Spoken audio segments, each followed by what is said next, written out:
But in faith, I walk through a veil and get sprinkled from an what? Same thing. Remember in chapter 9 we were getting a clean conscience? In chapter 10 he goes a little further and says you get cleansed from an evil conscience. Now the word evil in the Greek can mean damaged or diseased. And a lot of people in the church have a damaged conscience, a diseased conscience. And what that means is that they've been led to believe that something in their life is not right with God.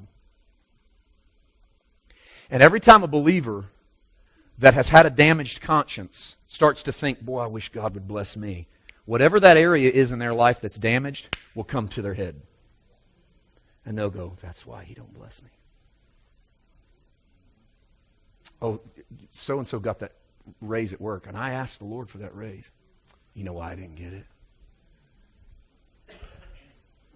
That's why. Now, it can be anything. They could have been raised in a culture where everything was wrong. Some people were raised in a house where everything was wrong. Watching TV was wrong. Wearing shorts was wrong. Going to the movies was wrong. Going to parties was wrong. And so they watched some TV. And they owned one. They got in their bedroom. I knew a few people in the church growing up that would preach against TV, and then when you go to their house, they'd have one in their bedroom closet.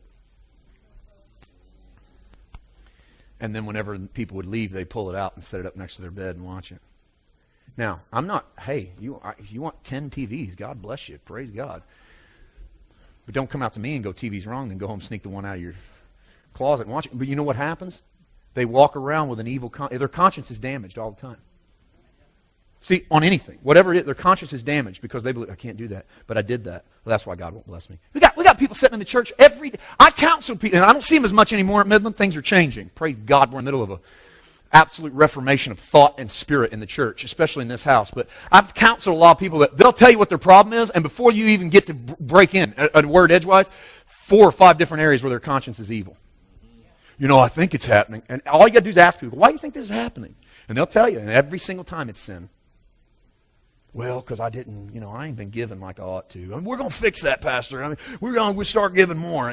Well, we didn't go to church there for a couple weeks because my aunt was in the hospital and my kid had a soccer game. But we're going to get back because, man, now the ball season's over. We're going to be here. We're going to be here every week. We're going to be every week next month.